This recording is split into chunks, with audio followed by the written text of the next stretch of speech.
Right, well, hello. Welcome to those of you who have joined us or who may join us in some nebulous future.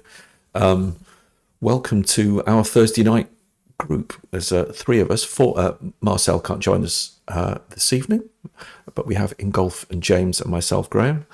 This is our Thursday night group, and we play all sorts of amazing and interesting role-playing games. As it happens, this time we're playing Age of Arthur. This is our third session. And thank you for joining us as we play the siege or the battle of Caerleon. And I think before we go into the story so far, let's introduce our players and our characters, and then we will take a good look at what on earth is going on, just to get you all up to speed. So in the order that I've got you, and I shall go clockwise. First of all, there's a map of Britain, and then as I go round, James, would you introduce yourself and your character tonight? Hi, so I'm James. I'm playing Decius Drusus, the general in the service of the King Agricola of Gwynedd, or Urba Legionis specifically. Yeah, thank you. And Ingolf. Yeah, hi, I'm Ingolf. I'm playing Kasna ap Cartival, who is a flamboyant and flashy ambassador of the city of Urba Legionis and its King Agricola. And yeah, we'll see whether we'll survive this siege. We shall see. We shall see. Possibly very quickly. It could be a short session. We'll see. So I'm going to. So we're playing on. So for those who are watching at home, we're playing on the Roll virtual tabletop. So as you can see, it emphasizes cameras a little bit, but we also shift in and out as we put different scenes on the main canvas. So I'm about to do that now. So you'll find that we're all going to disappear into a little column towards the right of the screen. Let's see how that works, or if it works. Here we go. Right, so we're still here. I'm going to wave so you can see us. Right, the story so far. So our brave adventurers, who are represented here by Decius Drusus and Kasna ap Cartival, also Marcel's character, Blethin ap Med, who have basically escorted Gwenhwyfar, who is the daughter of the aforementioned King Agricola, across dangerous lands, across the lands of Powys. I'll just move Lupus Magnus out of the way. So has basically done a route that's taken them. Let's see if I can get this to draw. There we go. That'll do. So it's taken them around the capital Viriconum and down and south through into Siluria to Caerleon down here. The idea being that King Agricola is looking for an alliance with the ruler of Siluria, King Caradoc, strong arm, as he has perhaps slightly ironically described, and is sending his daughter as a possible bride to secure an alliance. Gwenhwyfar being Gwenhwyfar, it says, well, I'll take a look at him and see what he's like. So far, her impression is not very strong. In fact, it's pretty poor. As it happens, and as is the way of 5th century Britannia, or Britain as it is now, effectively the Romans have gone, these contending powers are now fighting, and a sizable force has headed from Powys south to Caerleon, it seems with the intent of taking the city, unless King Caradoc can prevent them. It's a sizable force. 600 of warriors of Powys are about to assault the walls of Caerleon, and our heroes find themselves, I'm not going to say trapped, that sounds like it's a foregone conclusion, but they are certainly within the city as the battle is about to commence. And so our scene will open with, from where we were last time, where the militia, King Kaznar ap Cartival has inspired the people that they need to fight. The militia is being formed and is creating a much larger army. And so the militia is formed and joining with the warriors of Caerleon. And the battle is about to commence. There is, however, a problem. And the problem is the general of the Silurian armies, oops, let's take the drawer off, is one Maxen ap Ban. Maxen ap Ban is a wholly not very good general, and is currently very, very drunk. And so he is basically out of the picture, which means that as battle is about to commence, Caerleon does not have a particularly experienced commander in play, able to command the armies. Volunteering, after a little bit of a discussion with Decius Drusus, is Marius Aemilius, King Caradoc's personal bodyguard. Who is, he claims, not... well, in fact, the opening scene is Marius coming to you, Decius. So let's minimise this and come back to us. So Marius here is going to speak with Decius. And as the armies are starting to form, and you can see the blaring of the trumpets and the militia starting to form up, Marius will come to you, Decius, and will say, Decius, I appreciate your confidence in me. I would tell you, sir, that I am not an experienced general. I'm a soldier, and I've seen battle. I'm also a bodyguard, and I am good with the sword. So it is said. But the formation of forces in a battle is not my strong suit. I have provided some minor tactical support to our commander, but that is it. I will, if you wish. I'm not afraid, and I will certainly undertake this should you wish. I just merely wish to say that I am not the strongest of battle commanders. I am, I would say, inexperienced.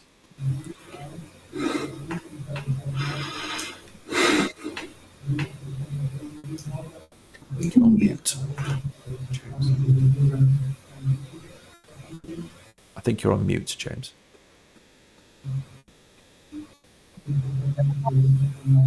Marius, we can make this work. Maybe you need a subordinate to lead some of your forces, one who can perhaps advise you at key points in the battle. Very good. I feel it should be someone of Caerleon who leads, after all. I see. In which case I shall do that. And I look forward to your advice as the battles form. And so it is. The battle lines form. And this is kind of the first part of the battle, as the different generals start their process of organising their forces, because it's that initial formation that can be critical and crucial to the success of the battle. So the militia are forming up, they're asking for their orders, they're uncertain about where to go. And so it is, we're going to do a couple of rolls to see how that does. So I think at that point we should plan our assault. Right. Are we in shouting distance? Like, is this kind of a battle where you can? Because yes, I mean, that's normally that's when the insults are thrown back and forth. Correct. This is just the initial formation of the armies. Okay. But yes, that is to come. A swapping of insults. This is very traditional. So planning the assault. Decius, do you have some advice on that? I believe we should hold the walls. They're strong, but keep an assault force ready. If the fools bring their leader close to the gates, we should sally forth and smash him there and then cut the head off the serpent. Very good. Could you make me a battle roll then, Decius? Yep, because I do have a stunt called planned assault. Oh, right. And what does that do? Do you know? When leading a force in battle, make a battle test against difficulty 9 to grant everyone under your command to roll with advantage on all combat skills on the first turn of a fight. Decius can use on first battle test to roll with advantage on an attack within the battle with a +1 bonus. Great. Okay. So you have decided not to lead. You've decided to support Marius in the leading. However, if you can beat a difficulty of 11 with your battle check, you will grant advantage to Marius in his test. Okay, because I had been thinking I would, if I was leading the assault group, that I could give it to that. But I can do that as well. Let me try that. You can do that as well, and that would be individual heroics, which we would do in a moment. So if you could make that roll, that's first test. Let's see if you can support Marius in making that initial decision. So let's. You can. That grants him an advantage. And so it is. We're going to make the different roles for the commanders. We're going to start with Marius, who is your effectively your commander, but he rolls with advantage now. Now he was being a bit coy. He says he's not very good. He's actually not bad, and I'm going to make that roll for him now. So it's an opposed roll between him and General Belarius of the Powys, who stands proudly with his warband around him of elite warriors as he plans his assault. Let's see how he does. Now, because you've given him advantage, I can add an additional die into this, and I can take the best 2 of this roll. Let's see how he does. Oh. Crap. He does very average. Very, very average. Well, 10, it's not so bad. It's not too bad. He does indeed make a 10. So let's just see. So that's his roll. How does General Belarius do? I'm not sure if I've got these people on cards. We'll have a look at that in a minute. One more Belarius. Piss poor, we hope. I'm going to clear that. Right, Belarius. Let's have a look. Let's see how he does. He does not roll with advantage, but he is a slightly better commander. Was that a cat thing? He does roll with advantage now. I panicked and added an additional dice there for no particular good reason. I think it was the cat that did it to me. Right, let's make a roll. How did he do? He beats. And so I'm going to switch now to the battle sheet. So if we had taken the first 2, then...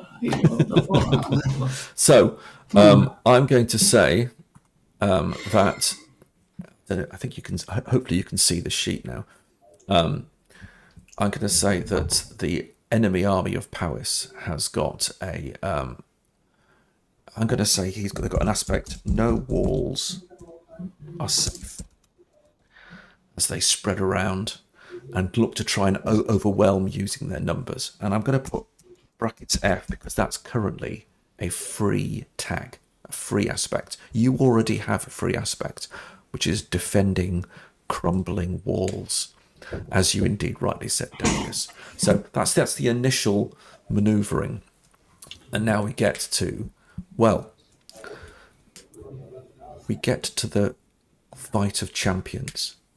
And I'm going to just open this up again and see if I can bring out the champion of Powys.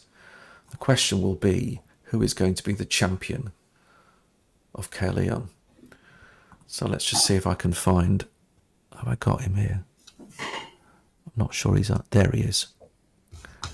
So stepping forward is Blaine, General Belarius Vitalis' champion, who stands forward, draws a line in the sand. There's a roar of appreciation, cry of power from the men of Powys. Our champion, come on, fight us if you dare. See what the best you can do. Blaine stands there. He looks he's a young but very capable warrior, and he stands and waits for Caerleon to produce a champion to fight Blaine. Now, where's Marcel when you need him? Yeah, I mean, couldn't Blethen do it, although he's not here? No. Possibly, you could say that Blethen is going to go and do it, but he is not here. Yeah, so he's unfortunately he's busy. So I don't know. I mean, don't they have someone? Decius, do you want to do it yourself? I guess I'd better do it. You can't get harder help these days. Yeah. Bloody Southerners. So Marius says, well, I wish you well, fellow commander. Usually this is my task. However, as I am now the commander, I had better hold forth, and I wish your blade will be true and strong as you step forward. There is a roar of the crowd.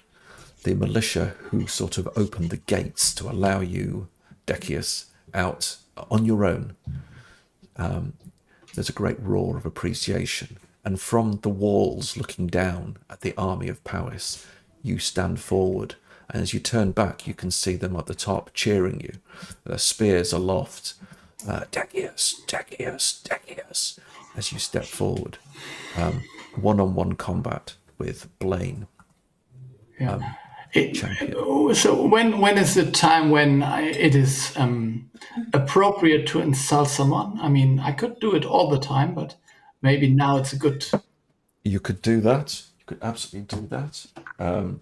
We could have an exchange of insults as the champions step forward. I will absolutely take that. Please, Kasnar, begin. I mean, obviously, and very obviously, I mean, they basically put up a child against a war-tested general.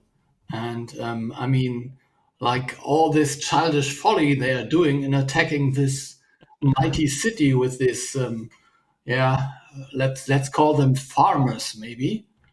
So, I mean, obviously they are no match for the might and the power. Something like that. I think it will do its... Yeah, a child.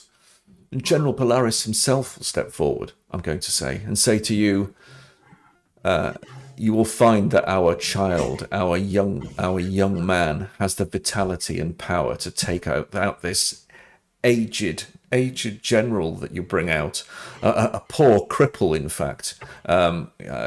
Shocking. He seems to be belaboring under the very armor that he has to carry. How will he survive? And so it is. Please make me a appropriate skill roll to see. So, I mean, is it a performance or provoke? I mean, that's... I would say the way you've gone about it is probably more of a provoke. Yeah. And okay. And I'm going to say that poor old Belarus hasn't got much to actually. That's not his strong forte. He should have brought somebody else. He should have brought Yvain up. Yvain could probably have done it. I mean, and I think maybe I don't.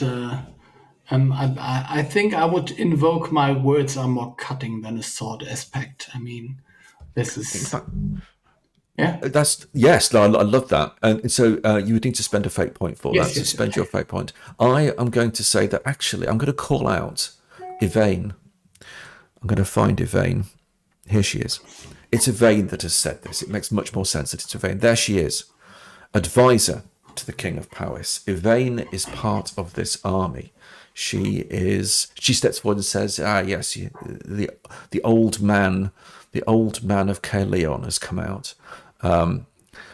She has this sort of she has like a raven who's almost half floating, sort of flapping around her raven-like hair, and she has an aura of power around her.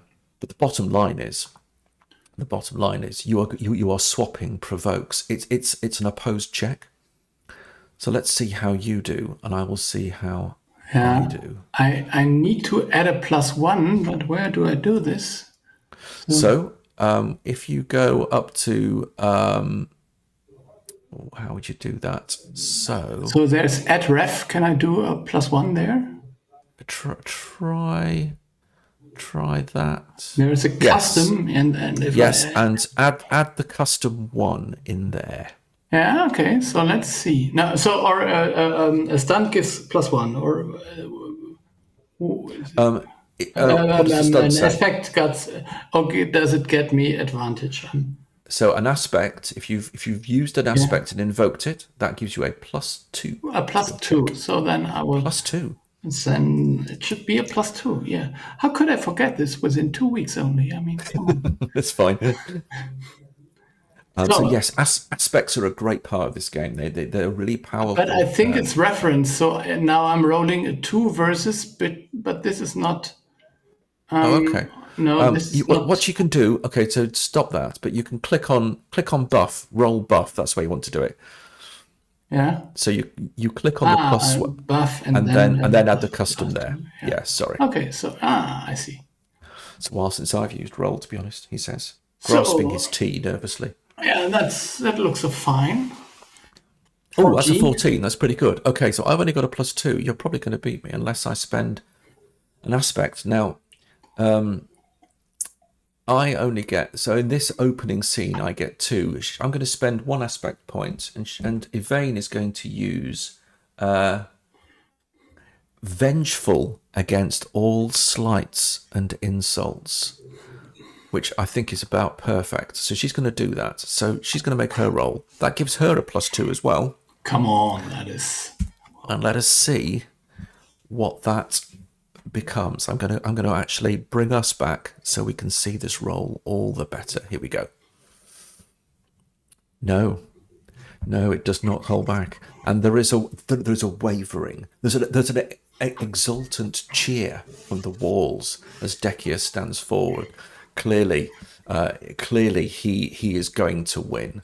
And so, Decius, that swap of insults gives you an aspect of what should we call your aspect? Something like the power is with you. And that's a free tag, which you can use at any point during this one-on-one combat. But for now, you're facing Blaine. And you stand forward. He's drawn his sword. Let's have a look at Blaine. What's he got? He has got a spatha, sword. He draws that. He has a leather cuirass and a shield, which he's also now has brought forward. And he stands forward to attack you. Decius, what is your notice skill, if you have one?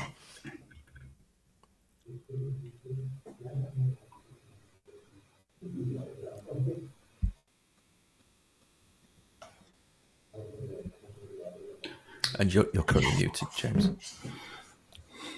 Possible. +1. What is your agility, if you have it? +1. Okay. Blaine has the edge on you, but only by a fraction. And so he gets to strike first. And he's going to use his melee combat on you. And he's going to strike you. He's pretty good at it. So you're going to need to defend. He doesn't have the aspect that you have, so he's going to do it without an aspect. So you're going to need to defend, probably with melee combat. You can use your aspect now on your defense, or you can hold it back and use it subsequently. You've, of course, got your own fate points as well, which you're going to be able to use. Now, I've got my fighting style stunt, right, where I favour my gladius and shield for fighting, use them well defensively. A defensive style rolls with advantage. Okay, so your defense is going to be with advantage. I'm going to roll without advantage, but I'm going to make my roll now. So let's do that. So Blaine attacks, and he's on a 12. You need to beat a 12 with your defense. Over to you. So that's my close combat, right? It is your close combat. Yes. And I add 1 to the roll. Yes. And is it an advantage? 13. Okay, so just the spather comes in, it smashes off. Do you have a shield? Yep. In which I case do. it will always be a shield. So as you circle round, there's a flurry of blows from Blaine, but basically your shield rings true, and there's a ring and sparks as his blade cannot penetrate your defence. The crowd on the walls, the soldiery on the walls cheer, possibly waking up King Caradoc, who is probably even now half drunk. But he's so that's that. Over to you. It's your attack. That will be close combat. Well, with this, I'm a man who I'm not paying attention to the roars of my name. I don't give a damn. Not even my people. So victory is more important than glory. Ah, so you're spending it. Okay, so spend that fate point. I will go to. I will. What can I do? Spit in his eyes. I'm a dirty fighter. So with that gives me a +3 instead of a +2. Wow. Okay. So, what is your close combat skill? My close combat skill is scrolling up and down. +3. 3. So you can gain a total of an additional +4 in bonuses. You're using 2 aspects, which is 2 fate points, which gives you another +4 to your attack.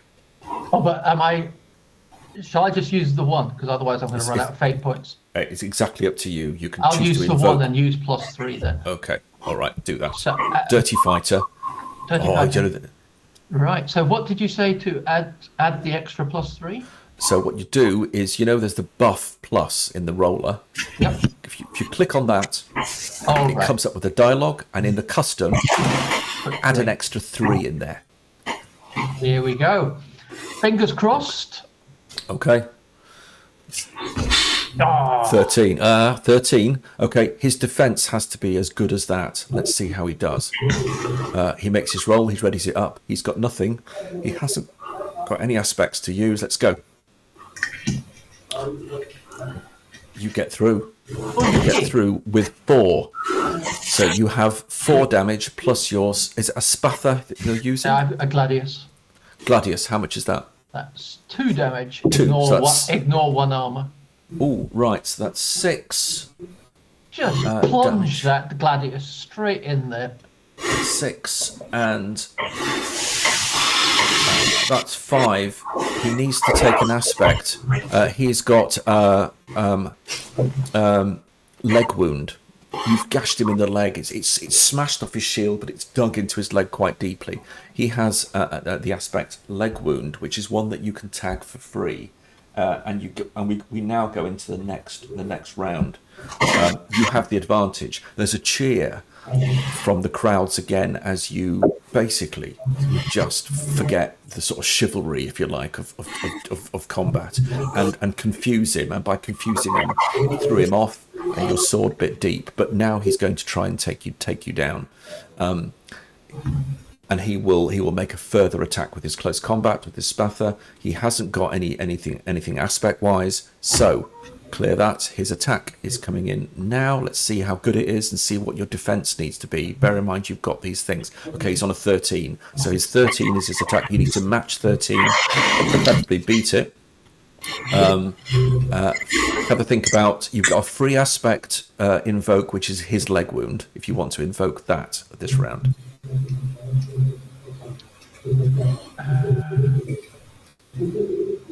I'll go without for the moment. Let's see what Okay, we can come up straight with. roll. Let's see. Oh, yes! Oh! So, he's not even close. Don't get past my scutum, you scumbag. He's not moving as easily now as he starts to sort of revolve around you, and his blow sparks off your shield once more in frustration. There's a murmuring from the Powys army as they see their champion clearly struggling against you, and now it is your turn to attack. Let's go again. Do you want to invoke anything or use the free aspect? Let's use. So the free aspect doesn't cost a. Then We'll just go with that then. Let's see what we Okay. can do with it. So it stays, leg wound stays because his wound is not going away, but the invocation is free for the first time. So you will get an extra +2 for that on top. Okay, cool. Meanwhile, he's got to defend against this, which he's now going to do. Try 12. Oh, nowhere close. Okay. +5. Yes, you did use it. Okay. So despite him being slightly encumbered, he moves just at the right time, and his shield is true, and the blow hammers against it. He's completely. So we're going into round 3. Both armies are rapt and enjoying this because they believe the fate of the battle is wound up in the success of the two champions. Such it is, so it is. He attacks again, and it's a straight attack roll, so he's going for it. He's on a 13 now. You need to defend against the 13. Can I invoke that 2 again, or? You can invoke something. It will cost you a fate point. But you would have advantage anyways with your shield.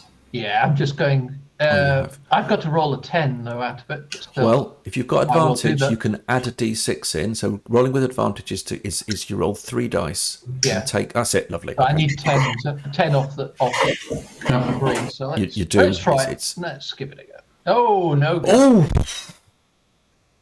now that's Quite bad. That's quite bad. So this time your shield is pulled away, and his spather plunges deep into your armor. Your armor still counts, but he has an advantage of 5 plus his spather, which is 3, which means he does 8 damage to you. So I've got 5 armor. Sorry, 5 armor, 3 armor. Sorry. 3 armor. So 5 seem quite high, but Yeah. you've got very good armor. Hence all this talk about you belabouring under it. You just trudge along. So you've got 3 armor. He's done 8 damage. You take 5 stress damage. Ooh, and I've only Now got check 4. out how much stress you've only got 4. So you can't do that.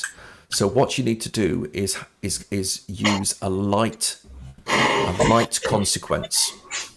A light consequence in this case, because it's a sword, is a wound. So if you want to describe what this wound is, it's an aspect. Wound on my forearm. Forearm gash. Okay. Now that light consequence absorbs 2 damage, which means that you lose 3 stress from your stress total. That's not But good. no, but the consequence keeps you in the battle. So he has now got an aspect he can invoke on you, which is your forearm gash. But as it is, it's your turn to attack. I will again flick some blood in his eye. May as Right. well use the wound for something. Okay. And I'll use You another need to fate use a point fate then. point for that. And then So that will be a +5. Oh, it's +6. Okay, yes, because you're dirty. And I'm going to say desperate now. Oh. Now, you can spend a fate point to invoke an aspect to re-roll your dice. I would say in this instance, you want to do that. yep, no fate points left. You get no fate points left. I only had 3 to start with because that's where we were at the end of last session. Oh, okay. Okay, better Trying re-roll to it. think when you get a refresh. I'm going to say you've had a refresh, which means that you do have 2 left. 2 left. So let's go with that. Fingers crossed for the next roll. Try again. Oh well. 13. 13. Okay, so he'll now make his attack. He's going to finish you off. He's taking advantage of your gashed forearm, which is going to change his. So he's going to invoke that for free. I mean, he has to defend. So he has to defend, doesn't he? So he's going to invoke it on the defense. Yeah. He's going to invoke it on the defense. He's going to try and use the sort of your weakness as against you, and he does. So your attack does not come true. He's largely used your wound. You're now both wounded. going to clear that, and he's now going to attack, and you need to defend. He has no aspects, nothing else to apply, and so here we go. He's going to make his attack. He's on a 12. You need to beat a 12, really, to survive. No, then And you are in trouble. I'd better use that aspect that I got from all the chat. Although again, You roll with advantage, so yeah, but still, that's not going to get me. Unfortunately, I still with a +3 beating a 12 isn't that easy? yeah. No, it's not easy. Oops. So I'll invoke again, and cold and rational all things. I've just got to keep focus, get in there. Yep. I guess that's a +2 from the bonus that we had. Oops. Let's change that. That didn't work. Okay. No, hang on. Why is this not happening? Close combat. That's it. Yeah, but now And you now have I've got a million dice. So let's get rid of these. Just get. That's it. Lovely. You're there. Go. Still, it sucks. It's enough. It's enough. It's enough, and that's the key thing with the defense. It's absolutely enough. I'm going to suggest. I'm going to give you a boost on that because he's now wounded. That boost means that your attack will have an additional +2, and that's without needing to invoke. So you do have a +2 on this next one for your attack. Right. So I'm going to use one more. I'm going to use to defend that +2, but I'm also going to kick at his leg while I'm at it. Oh. So that will be. So that's. If I understand right, that would be that. It can only be +7 because you can't get any more bonus than +4. Yeah, +4 is the highest bonus you can get. Okay. And that's okay. Becca roll, and he's on 11. This is really important. This might turn it. Well, cold dice. You have wounded him. It's 1 plus the 2 from your gladius. Means your damage is 3. It's got an armor piercing of 1, which means that you do 2 further points of damage to him. But he doesn't have the stress, and so it is that he's used his major consequence. And so it is, ailing as he is, and as the blood is starting to gush from his leg wound, he crumples, he bends and crumples, drops his blade, and kneels on the ground because his leg has given way. And he sort of looks up to you with fear in his eyes. You have won the contest, but what do you do?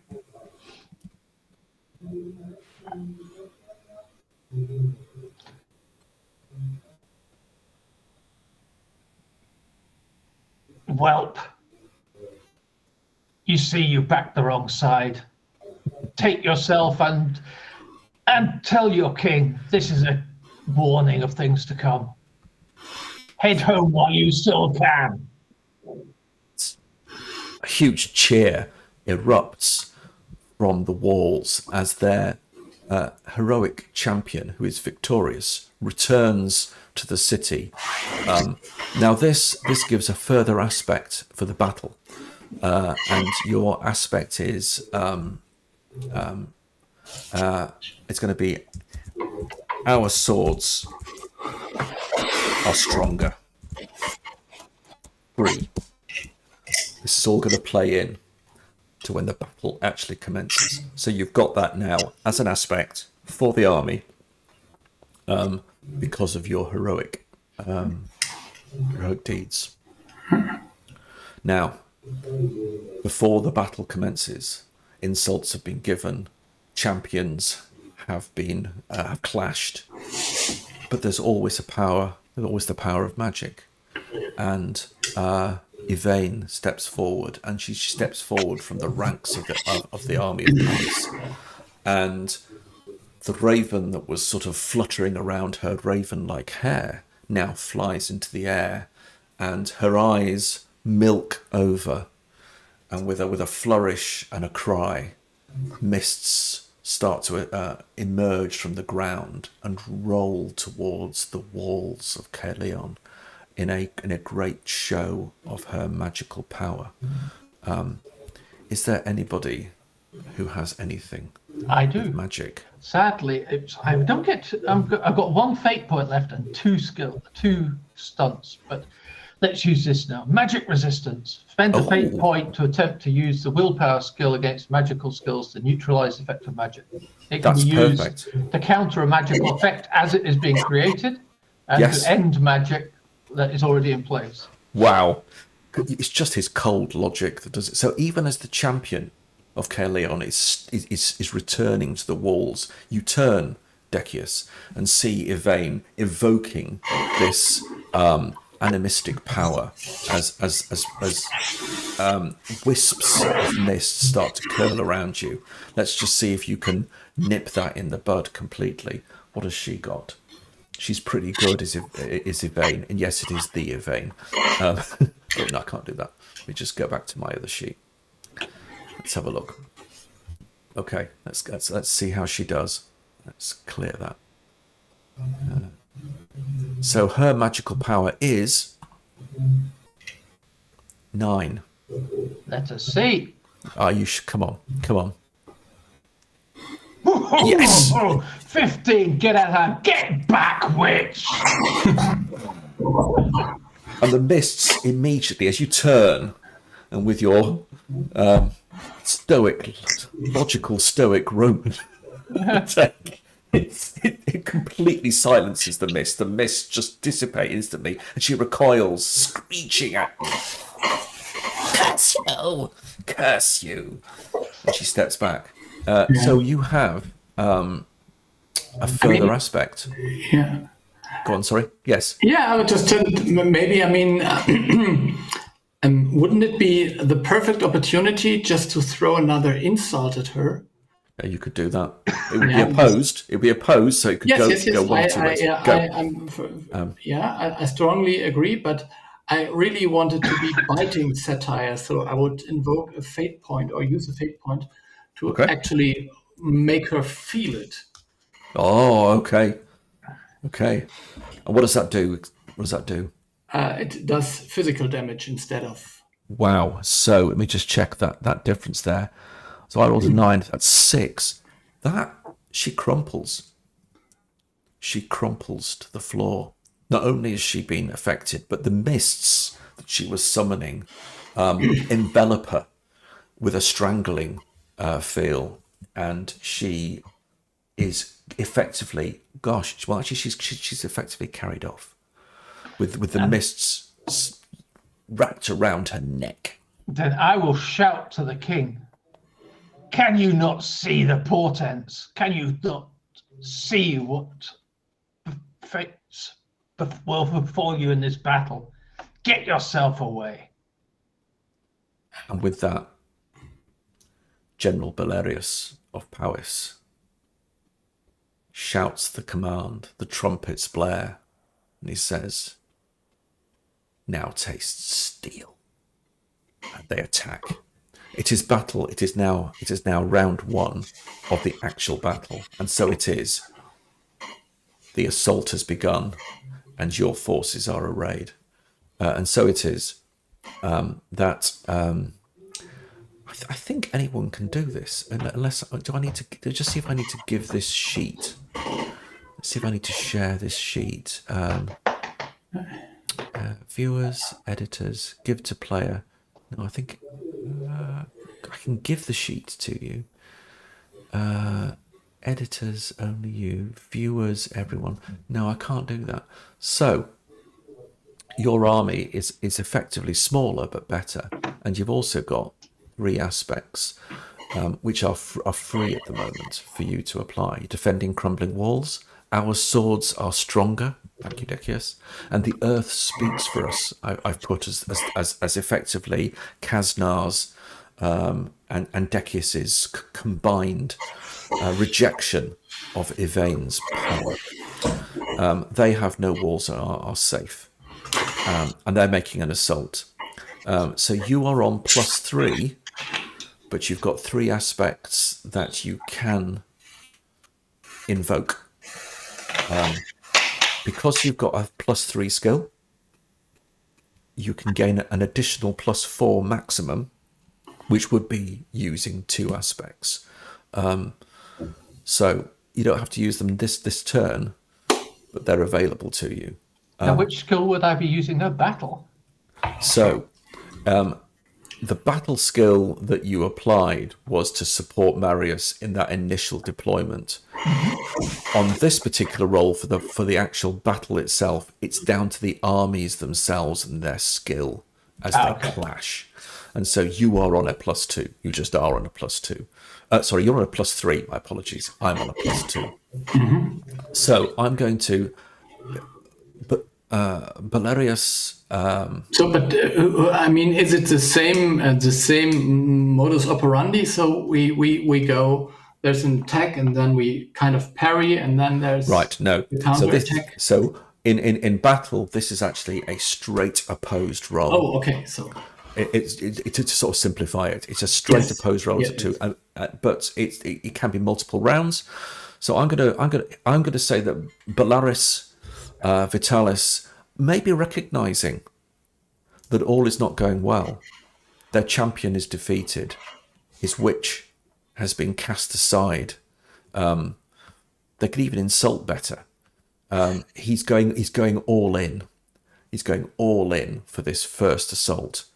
And so it is. He's using no walls are safe to try and attack and cause the maximum damage with his armies. So he's going to be on a +4. So what I'm going to do is I'm going to roll. That's not right. that's +4, not +6, maybe. I don't know. Let's just clear that. You roll in total. You roll plus. You on average you roll at least 2 higher than us. So I mean, come on. Listen, I don't know what's going on. Okay, so he's going all in for his attack. It's a +4. Let's see what the attack of the army is like against yours as you defend crumbling walls. All right, that's a thoroughly average 11. So you respond. Yeah. You've got a +3. I think we should. You can invoke one or 2 aspects. James, I think we should go for 2 in the first thing, as much as we have. So. Yeah, and is there a way? I forget what it's called, even though I'm reading the rule book, to get a fate point back. Yes, there is. In fact, so there's a few ways of doing it. One is that every hour of play, I give a fate point back. So first of all, you can both gain a fate point. Woohoo! Because I've got another stunt I want to use later. I should be compelling you. To make things difficult for yourselves, or you can be self-compelling, which is saying I'm just being who I am, and I can sometimes give fate points because you're just being you, as it were, your character, and causing problems. Okay. But anyway. So it's 2 then. So if you want to make me a roll, +7. +7, I think, total to your check. So I will just put 2 on to make it 7. Sure, do that. Yeah. Let's see what you get total-wise. Here we go. Double 1. 12. Okay, it's a difference of 1. What this means is I go to the enemy army stress box and I remove 1. It's actually half round up in this case for armies, but half round up is 1. So the initial assault has been repulsed by effective coordination, and it seems that all walls are safe because they've applied that aspect and it's not carried them through. And so we go into battle round 2. Kasnar, you're right. The fakes do roll 2 better than us. Yes, I wanted to mention that as well. So which aspects did you use of the 3? I guess our swords were, and let's have with the insulting as they came up to the walls. Okay. So we're left All right. with the first one. Okay. So you still have them all, but they're not. But 2 of them are not free. Okay. So second battle round. So there's been some losses. Your army is intact on the walls, and so they're going to have a further attack. They are just at +2 now. He's not spending his aspects at all. This one, he's going just for a straight roll. So his attack, because he rolls better than you anyway. Yes, that's brilliant. He does. See, that's 12. How much stress do we have? So capacity? you have 6. 6. Okay. Yeah, I think we should still invoke at least one. This free invoke we should at least take. Yeah. Yes. So I'll just do the +5. Yep. Okay, 5 then. Go. Another double 1. Go on. 13. 13. Difference. So you are eking away at the end of round 2, and they've lost 2 of their stress of their army. Still the 2 difference. I know it's still Yes. 2. not 1. I think Roll just likes me. I'm a big advocate for Roll, and I think Roll as a VTT knows that, and it's just giving me good dice rolls as a consequence. What's going on? Okay, all right. So, but in terms of what's happening, they've been repulsed again, and the militia and your forces are holding true. We go for a third round in battle, as they try desperately to make a successful assault, and this time I'm going to spend one of my fate points. Yeah. So I would counter with one of my own. So okay, what are you going to counter with?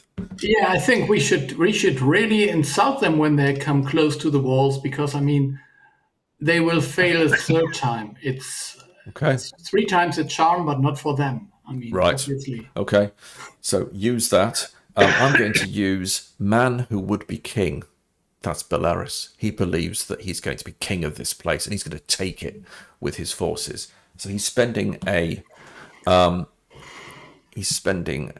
aspect point, one of his fate points. That's going to put him on a +4 for this.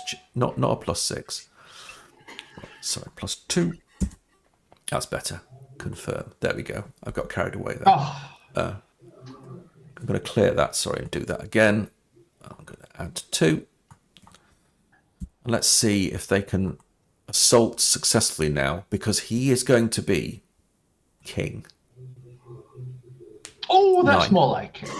9. So this is it. I surely this is the one. So you're using which aspect? You're using defending crumbling walls. Actually, I wanted to use. Didn't we have one about the? Yes, you did. Yeah. So use that. So the insults fly. Yeah. You could use defend crumbling walls as well to bump you to 7.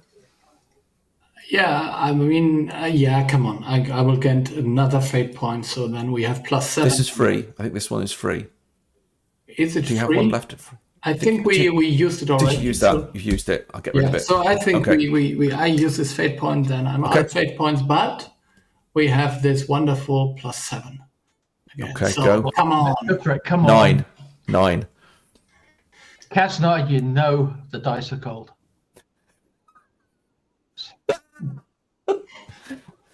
Okay, it's 4. So it's heavy going. This is a bloody battle. It's the walls are holding. His army is reduced by 4. Is down 4 stress now.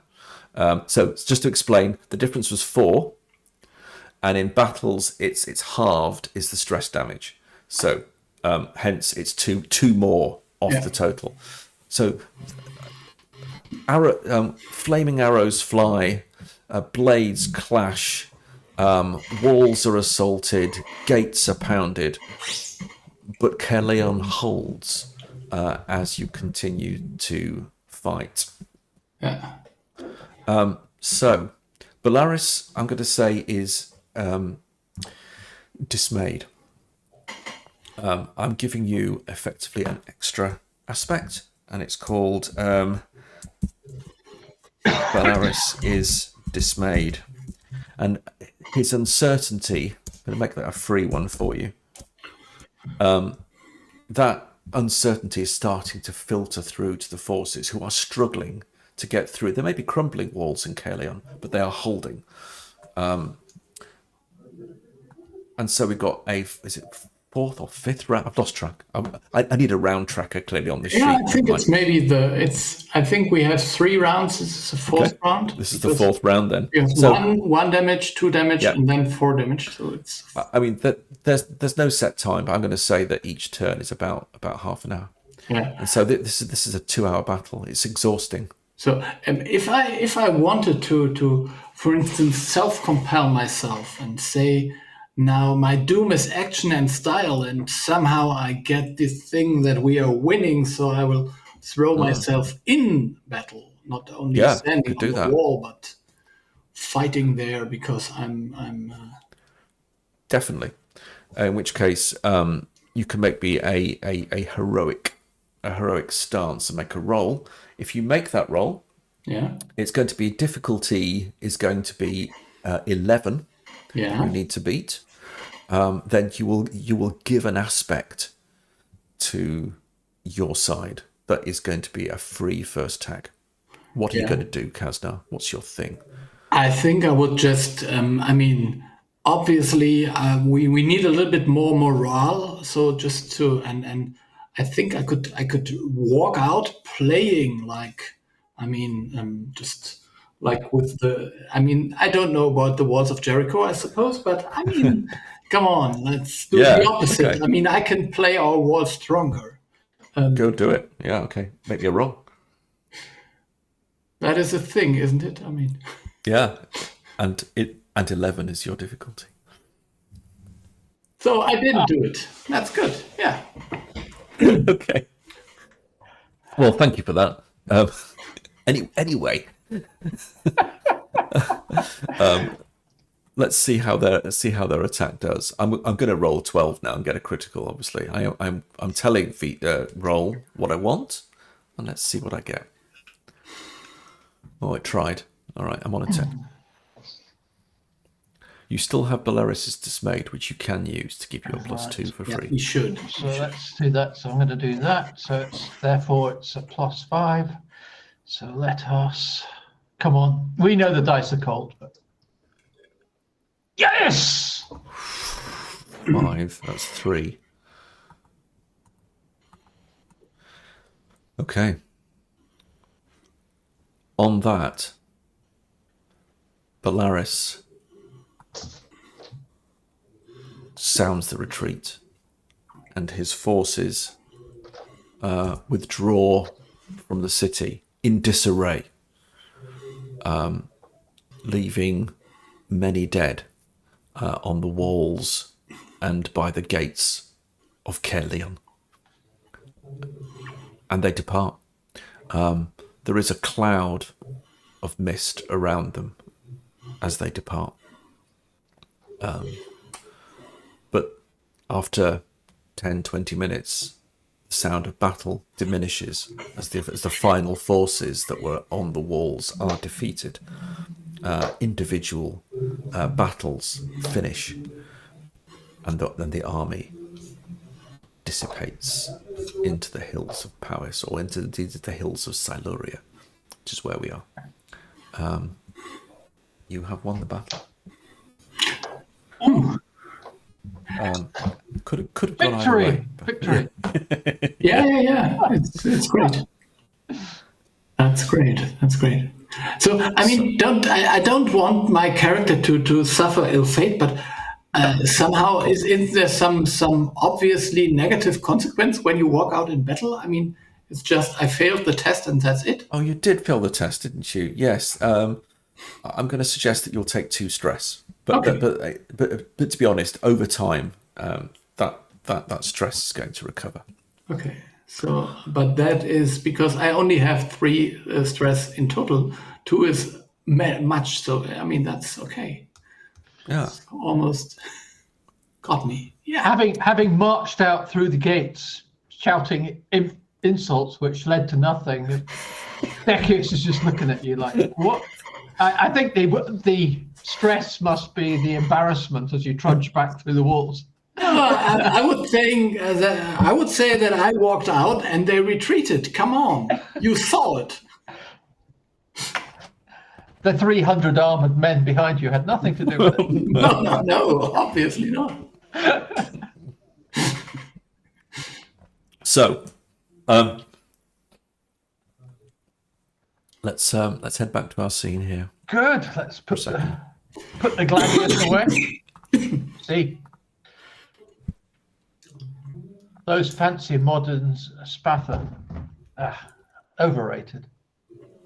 So it is, and there's probably as part of your thinking here, or at least Decius's plan. Marius, there's a huge shout of all hail Marius, general of Caerleon, hero of the battle of Caerleon. All hail Decius Drusus, champion of Caerleon. All hail Casnar ap Cartival, singer of words, emboldening of hearts, spinner of insults, the word of Caerleon. And you are fated and courted. And King Caradoc comes forward. I think Maxinat Ban is almost certainly still unconscious and missed the whole thing. But King Caradoc, full of smiles, will greet you in his hall. Although your army showed no stress damage, there obviously were some casualties which are now being attended to. But you're brought back to King Caradoc's hall, who will say, "My friends,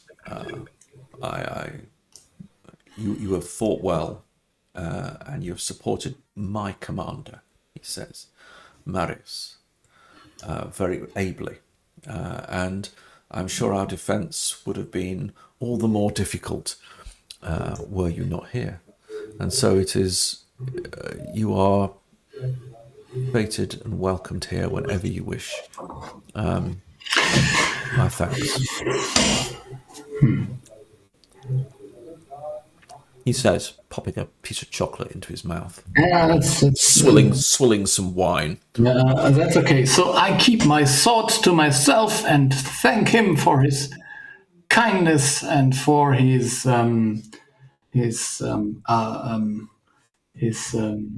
I don't know, his generosity to have us lead or help support his army and participate in the glory of his troops, which is very, very kind of him. Of course, he says, of course. And the stories of this battle will be told into the years to come. King Caradoc's strong army wasn't it? He said he looks wistfully into the sky. King Caradoc's strong arm indeed, a strong warrior king, and of course deserving of a beauteous bride. As he sort of turns to look at Gwennifer, who. Can we talk about this maybe later? I mean, of course, over a feast of celebration. Yes. I wasn't even allowing myself to ask for it, but now that you offer, that is such a brilliant idea. We shall have that feast, and we shall have it this very evening. make preparations, he sort of says, and there's a scuttling around as people start to make preparations for the evening feast of celebration. And you can see him sort of looking sort of distracted and tired, and he says, I shall prepare myself for this feast, as you should. You have quarters, you're most welcome, and I will see you at the feast where we can discuss further. I think it was an alliance, was it not? Well, yes, that sounds like the right thing, and the appropriate thing after this great victory. And with that, he wails and turns out. And Marius sort of he kind of looks at you, and then, as the duteous bodyguard, which is what his role is, he follows Caradoc out of the room, leaving the two of you and Gwenifar in the room. Yeah. So I would just come closer so that only the two of them can hear me, and whisper, so if you don't want to be queen of this realm, I think we have to leave very, very soon before this feast even starts. Kasna, I would say to you, and Decius, I cannot marry this man. And I know that my father wishes an alliance with this city and the other forces of Siluria. I could see why. So is there any other man you have noticed, perhaps pleases you more? Well, now there's a thought. She says, well, I mean, not a king, that's for sure. And not someone who commands the powers of this city. But a man with there potential, perhaps. Well, a man there who is. has performed well this day. Who do you speak of, Decius? I have not been able to see all that has partaken. What is your judgment? She says, looking at you. The young commander seemed a very capable man. A young commander. Is he of status that would secure an alliance? For that is what I am charged with by my father. He is close to the throne. Those around it seem unfit. Well, I would agree with that. I would certainly agree with that. And not at all. treason, of course, doth not prosper. Or if it prosper, none they call it treason. This is what I would say to you. I would say, if there was a better king in this city, more fitting of, frankly, me, then of course things would change. If there is not, then there can be no marriage. And what we would need to do is find another warlord, probably, surrounding these lands, in which a tactical alliance would benefit my father's city, our city. A man for whom the troops of this city probably are impressed. A man who has shown his mettle to the troops of this city. Some success, perhaps. Perhaps one who has the authority to rule this city. Well, and that does not exist right now, unless that changes, of course. She says. no. Well, power comes from breeding, and power comes from power. How could I say strength of arms. Strength of arms, indeed. These are the troubled times that we are in, where warlords and great leaders of power can come forward from many places. I heard of one of the leaders from the Far East saying that power comes from the blade of a sword. All too frequently these days. That is true. Well, I shall ready myself for this feast anyway, and I look forward to seeing how it goes. I should have a chat with. I would like to have a chat with young Marius. Marius. He did well. I should congratulate him. Okay. Well, in which case, let's just say, let's just call back our. What I don't have, what I could do with actually, I think I'll do this first, is if you have an image of the characters, you can display it as a box, so you can actually see the character that you're talking to. But as it is, we just quickly take a look at. So we're talking about. Sorry. No, that's all right. Absolutely, quite understandable. So what I think is happening here is Decius is considering something. Let's just get rid of. Allegedly. Possibly, allegedly. Yeah, I think maybe we know where Blethen is. Yes, I think you do. I think we know where Blethen is and what he's going to do.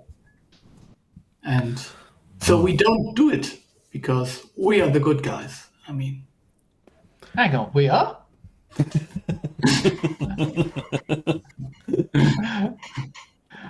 What do you mean by good? Yes, I think I was being cold and rational in all things. Yeah, I think you were. yeah. I mean, you can. In which case, actually have another fate point. Because this is going to cause a big complication. So I like that. Have another fate point. Yeah. So I mean, yeah. If the king is not a suitable husband, then find another king. While I totally agree, it is not normally within our. So our mission was not to make a king, but to make a queen. But you can say we are going to do that anyway. King Agricola never said we shouldn't. So you're so right. I mean, and I must say that's. I mean, you're in spirit of the Roman way of thinking. So that's.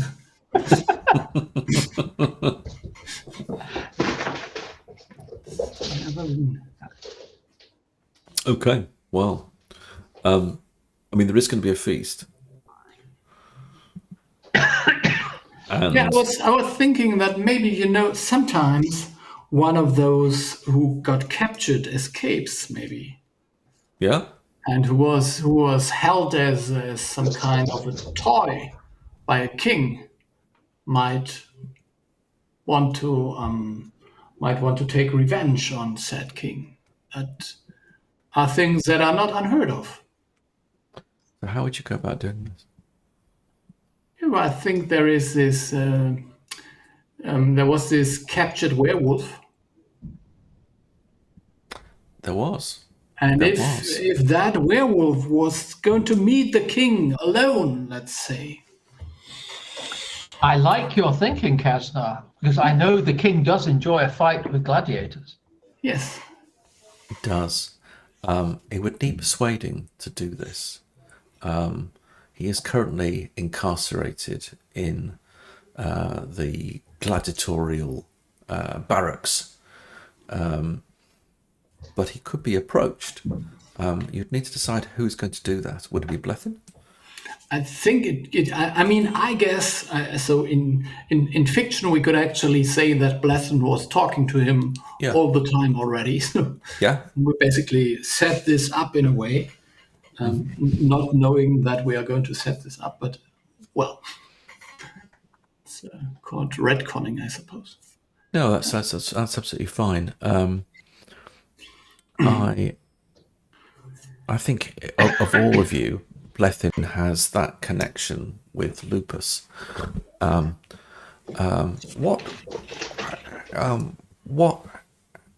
What is Blethen going to propose then to Lupus, who, let's say, is sort of crouching and waiting and listening to the proposal?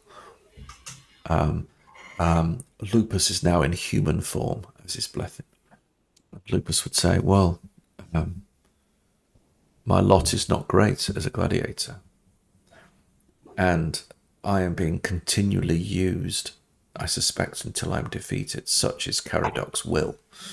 But what is it that you propose that I do?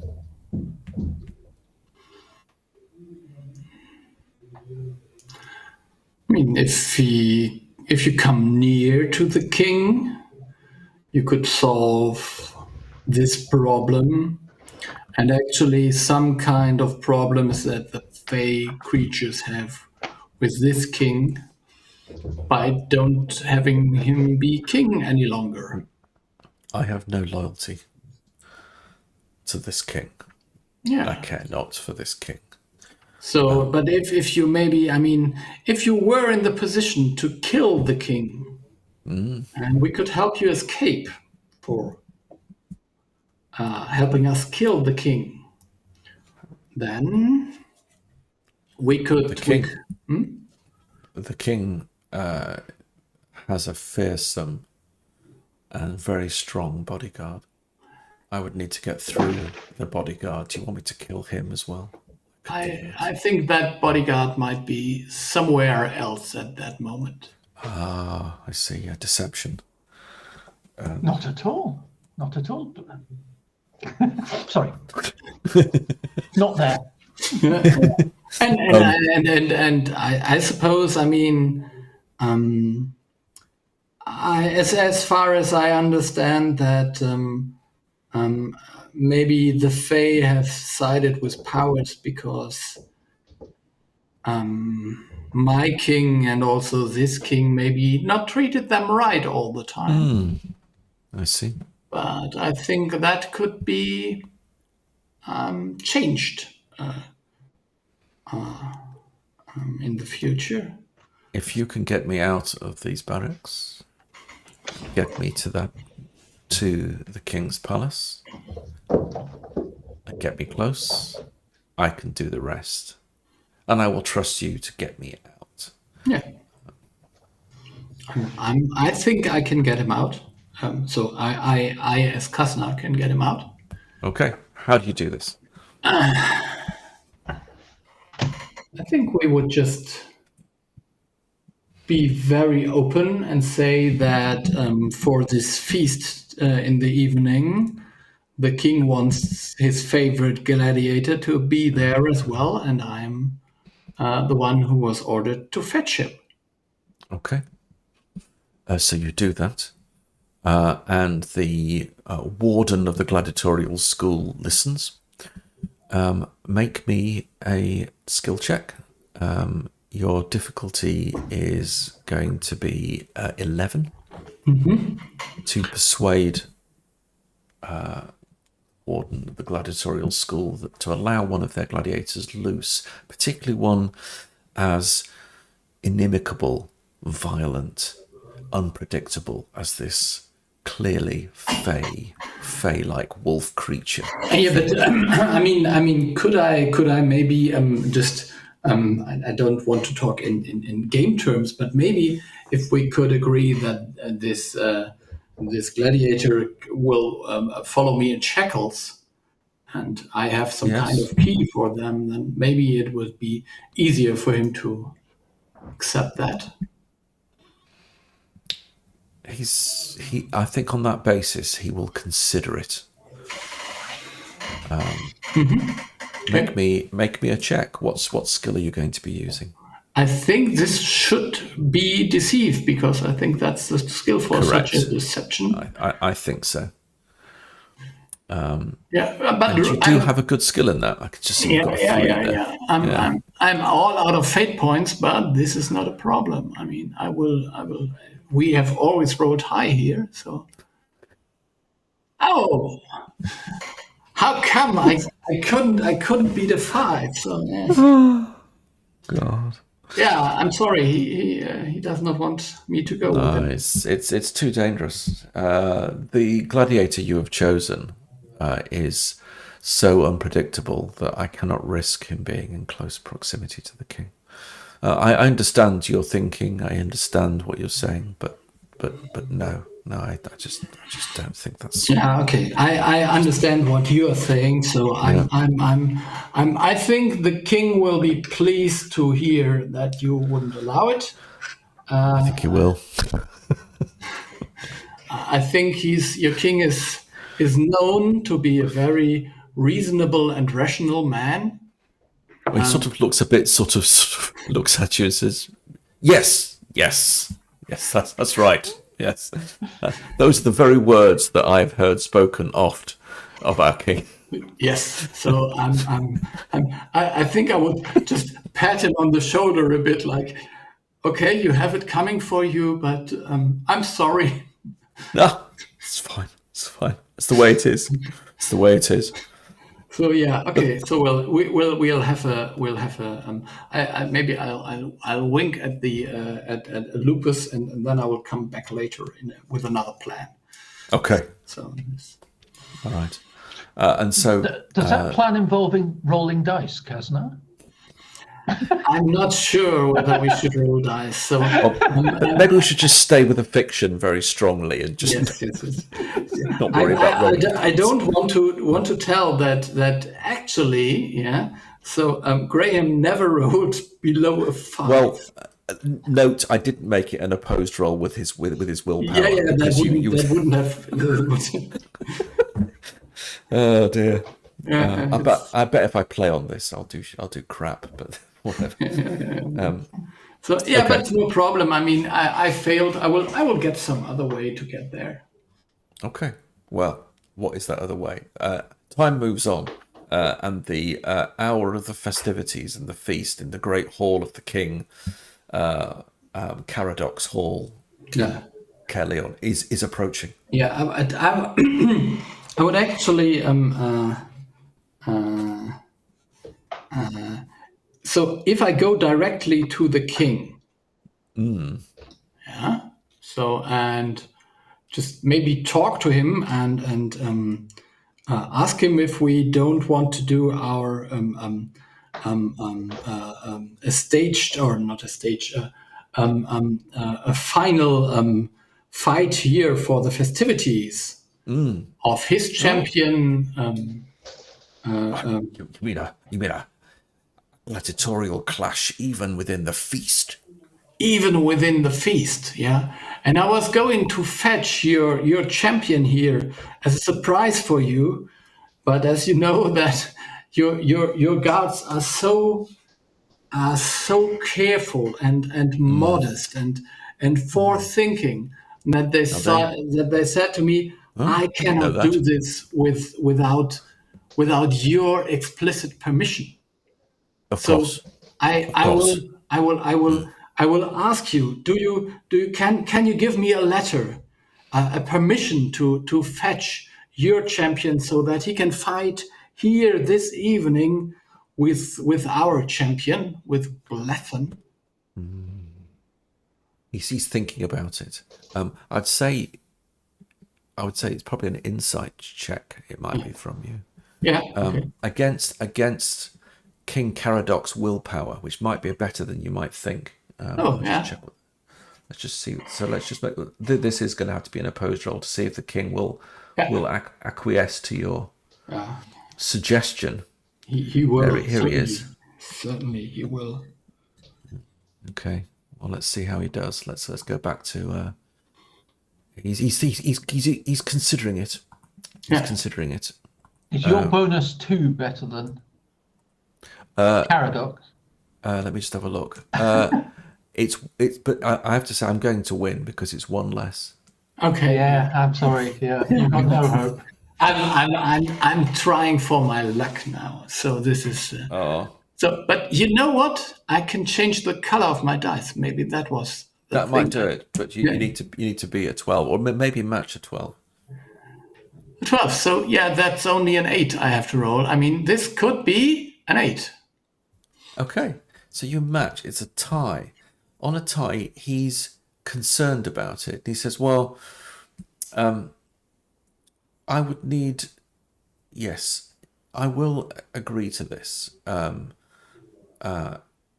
will I will have words with Marius and ensure that he is ready and by my side. I just have some concerns as to what might happen, especially if the wine is flowing, if you understand. Yes, We'll see how we go. I will. I totally understand, and you should. I mean, you should be careful about this. This is. Should I? Oh, Yes. good. In which case, my instincts were absolutely correct. Yes, as yes, usual. yes. I mean, you never failed in your instincts so far. No, I haven't. You're quite right. You're quite Yeah, right. yeah. I've seen this. I've seen this. So, and may I say, so has the princess. Oh, do you think so? Do you think so? I think so. Yes. Well, this is going to be a feast to remember that will live long in the annals of our people. Yes. I hope. I really hope that we can write even more history today. And so it is that the feast is upon us. Gwennifer will probably wait for the right moment, but she will come in and she's transformed herself into a sort of noblewoman, of a Brythonic noblewoman. She has a beautiful dress. She has a clasp, which actually is it's actually a Cairo clasp. So it's the Chi and the Rho, Kra, the sort of Greek Kra, Christos. So she has like a Christian clasp, and her hair is beautifully done, and she is an absolute figure of beauty and grace and poise as she comes in. And there's a gasp actually from the courtly house of Caerleon as she enters, recognizing her to have something more presence, a poise, in addition to great beauty. King Caradoc is late and has not yet emerged. Are there any other preparations that you wish to do other than persuading him to have this battle? Well, I think after having a good drink with The general. Marius, Marius, I think we should take a stroll across the walls. Talk about his experiences and his future as a general. Some discussion of the tactics we used. It's one soldier to another. And so you do.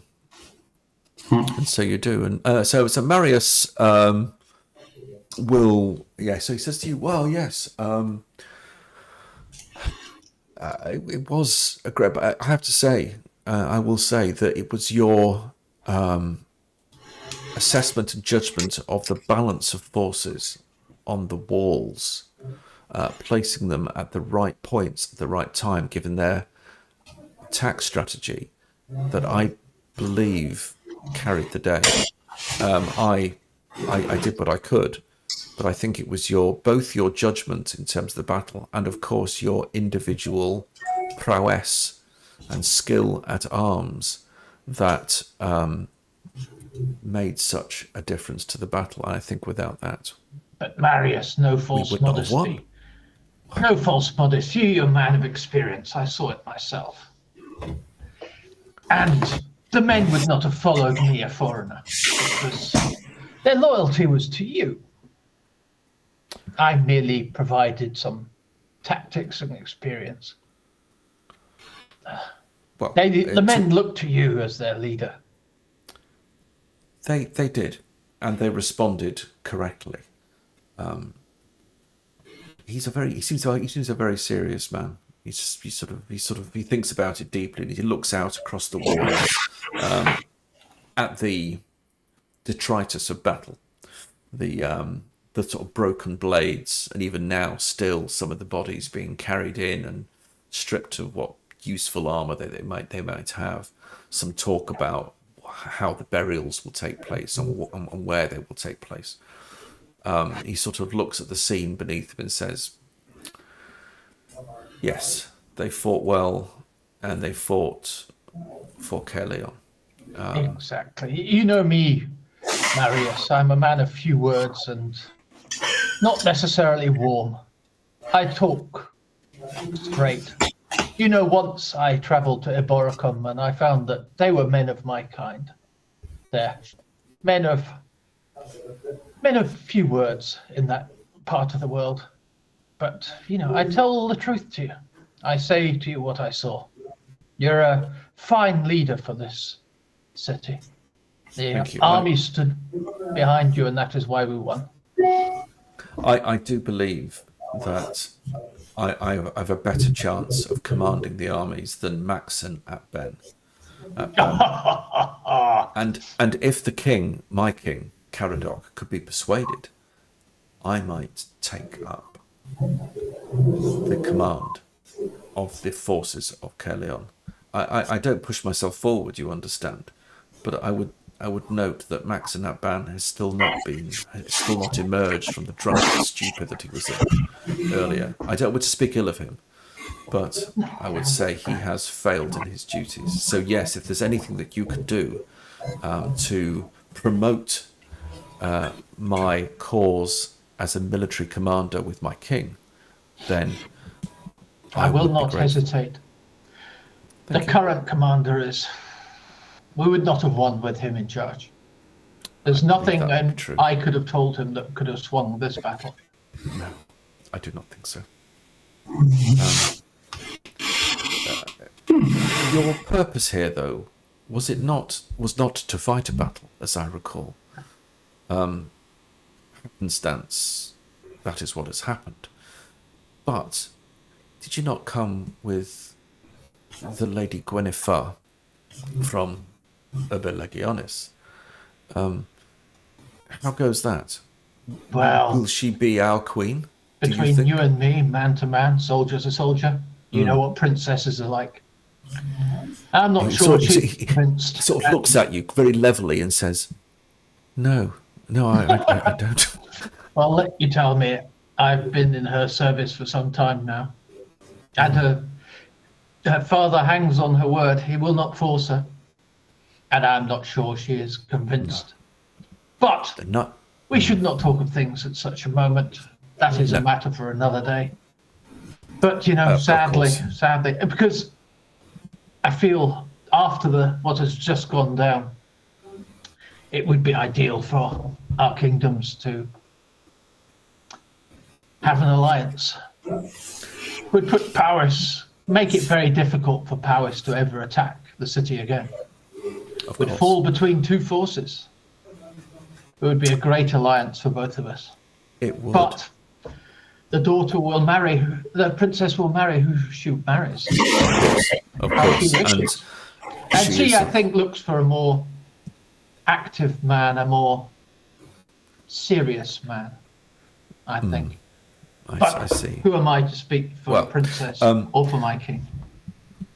You and I are fighting men. Quite so.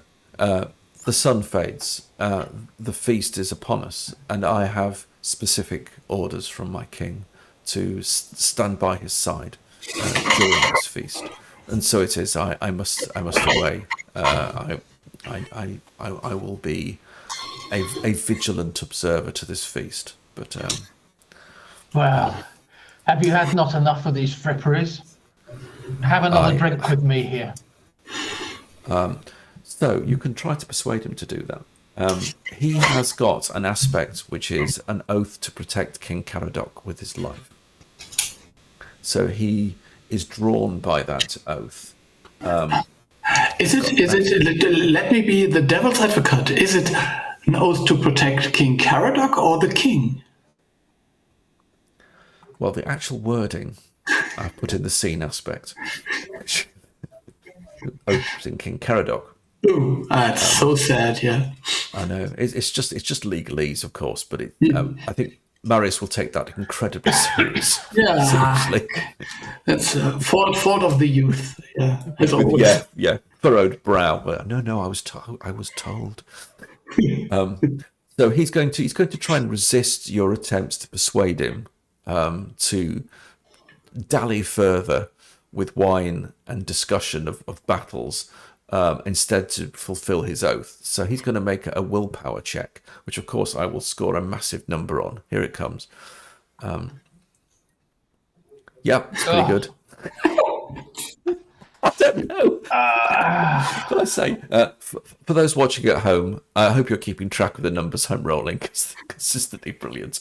Anyway, so so his willpower is a 12. His sense of duty is a 12. How do you get on, poor old Decius? I'm not sure anything. I think I'm not sure my aspects. It's a bit of a stretch, or I keep using it all the time. It's a bit tricky. I'm going to provide a further fate point to you both, But, which may come in handy during the feast.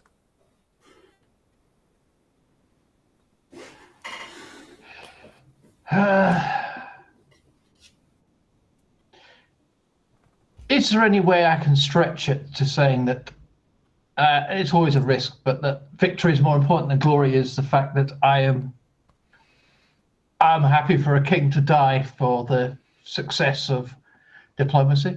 Is that too much of a stretch? It's fine if it is. So let's see what you've got. You could maybe say that I'm going to try and hang him back of- for another beer. Yeah, I think perhaps discussion of the victory that has been undertaken is more important than basking in the glory at a feast. Okay. Yep. I'll That's what I'm give you saying. that. You've had enough I would also drinking and probably eating take. and Or he may also be more convinced by battle commander and philosopher as you continue to speak of the battle tactics that took place, and he may get lost in the discussion and so on. But whichever, let's go for it. give you a +2 for that. Is that leadership or willpower? I'd say leadership, because you're looking to sort of draw him into and away from what he should be doing by following your example, and I'd say it's a leadership Give it a test. go. So that would give me a decent chance if I wasn't rolling against the dice master. Yeah. I think that's a cool name. Graham, you're the dice master. Yes. And sure enough, Have you got any other aspects or any fate points that you're out? I've got 2 points. Okay. Left. I mean, you could re-roll. You could say you could go for the victory is more important than glory, Yeah, let's do that. and do a re-roll. Let's do that. One last throw of the dice. One last throw of the dice. It may not be right. It may not happen. Yep. And so it is. Marius thanks you profusely, and with his typically serious and resolute face, the young serious man heads off to don his I'm going to say ceremonial armor. It's probably just his armor, and ready to protect the king, as is his oath. But he will say, yes, we should speak again, perhaps after the feast. And as I say, if you feel it is right for you to put in a recommendation to the king for me to continue as his commander of armies, then I would, of course, be forever in your debt, and I would do what I can to command the armies in a way that would both support our city and also answer call, if required, from Urba Legions. And without hesitation, Marius, without hesitation. And with that, he sort of curtly swivels round and heads off to prepare himself for the feast, which is now upon us. And I'm going to suggest that Decius, you and Kaznar meet up just before the feast commences. Yeah, so our plan hasn't worked, has it?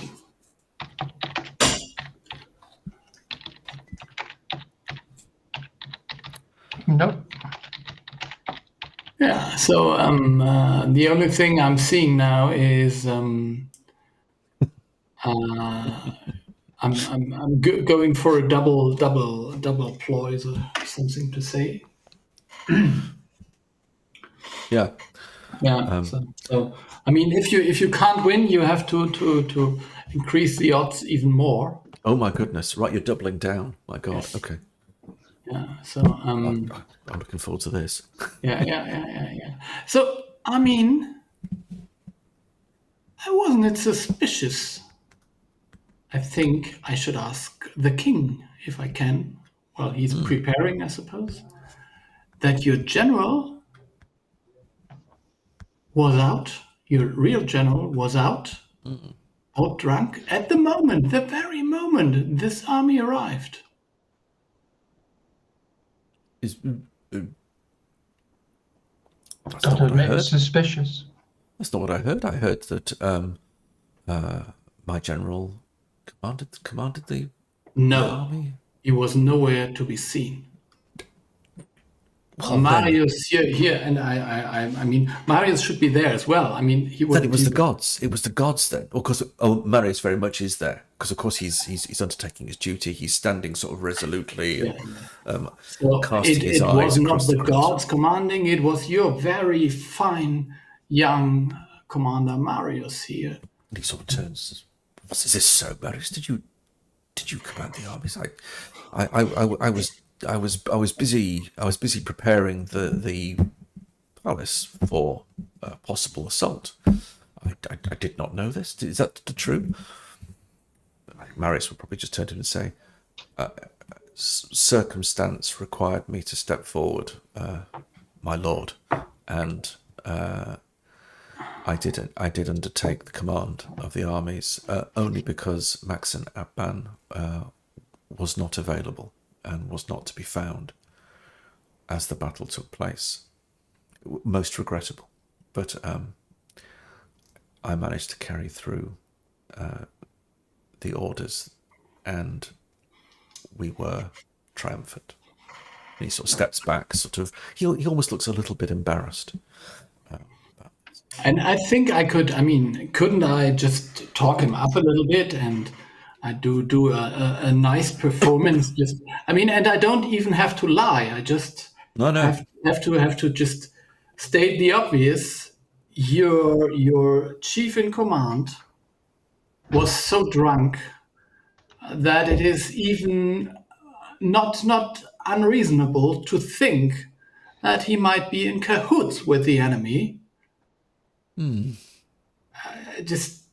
mean, this is not this kind of coincidence does not happen. And I remember when we entered, when we joined you at your special place in the amphitheatron. We informed you of the army outside, but your general kept drinking anyways, as if he was sure what happens there. He sort of considers this. He looks around as if he's looking for Maxen Abban. He can't see him. I hesitate to suggest that this is going to require a roll. Yeah. And I will roll like. Hey, folks out there, it's a game. No tomorrow, come on. And this is just like it is. Yeah, but I think being a bardic ambassador to a king, I could maybe re-roll. I think you maybe could. Cost you a fate point, but do it. Yeah. I will gladly spend a fate point to at least get our guy promoted to the king of the. This is more like it. Okay. Well, let's see how I do. This is basically King Caradox. It's actually a willpower test, but what it's reflecting is his vacillation and uncertainty about change, and whether he's going to be carried forward by your persuasive argument that actually he's got the wrong general. There is a craven element to this, which means he wants the best general, so he's going to survive, but he's not necessarily sensible enough to realise. And all this is ticking around in his mind as I make a roll. He's going to roll a 10, isn't he? Oh! At last! Something. I am fallible. Now the tables have turned. Yeah. Wow. I mean, that's in terms of willpower stress or composure stress, because you've got both health stress and composure stress. or at least characters have. What is his composure stress? Yeah, that takes out his composure stress completely in one go, and he sort of completely crumbles and says, Marius, or should I say General Marius of the armies of Caerleon. He sort of raises his glass, and in fact he stands up and wavers uncertainly as a couple of gladiators are brought in of slightly lupine persuasion, and says, listen all, I have made a decision. There's a gasp from the associated people around me. He's made a decision. He's made a decision. Someone said, yes, we have a new commander, a new general of armies. Maxinabban has served us well, but the times are changing. As we potentially, and he sort of smiles and looks towards Guinevere, as we head towards an alliance with Urba Legionis. We have a new general of armies. I will step forward and slap General Marius on the back and say, well done, sir. Sort of Your valor and battle knowledge has shone through. The king has been very wise to pick you as a successor. So who will be the new bodyguard to replace you? And I'll have to find such, but we have some fine warriors, as you have noted in the battle. I would need to question. I have several who I think have the mettle, the vigilance, and the determination to undertake such an esteemed role. I will consider this, and Excellent. in the next few days, I will appoint somebody to take on this role. Excellent, young Marius. Promotion and a new role. Come take cups with me. He frowns very seriously and considers this, yes. And he's obviously lost slightly in the thoughts about who this might be, having been persuaded that. I would just before you drink, dear Marius. I think it's best if you bring the news to the old commander and have him quietly removed from the palace. I see. Yes. We wouldn't want a scene here. We would not, and he will not take this well. I can come with you, Marius. As an outsider, perhaps you can. It'll come better. You want to involve one of your own men on this. One of the two of you needs to make a deceive roll. Oh no, I'm completely honest. Oh yeah, I can do that. Come on, Casnar, let's see how you do. It's going to be opposed with his willpower. His willpower is not that high, actually. So. I can fail, but yeah, who knows? He said. Oh, I'm sure mathematically I can prove that I will beat you. Well done, guy. And look, there's overcompensation. Do you know what? I think we should stop soon. Soon you'll be rolling a 1 or 2.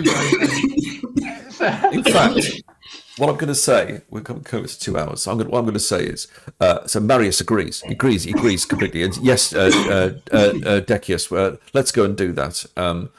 And he's lost in thought. He's clearly lost his train of thought about what he should be doing, and he's now reflecting on this new role he's been given.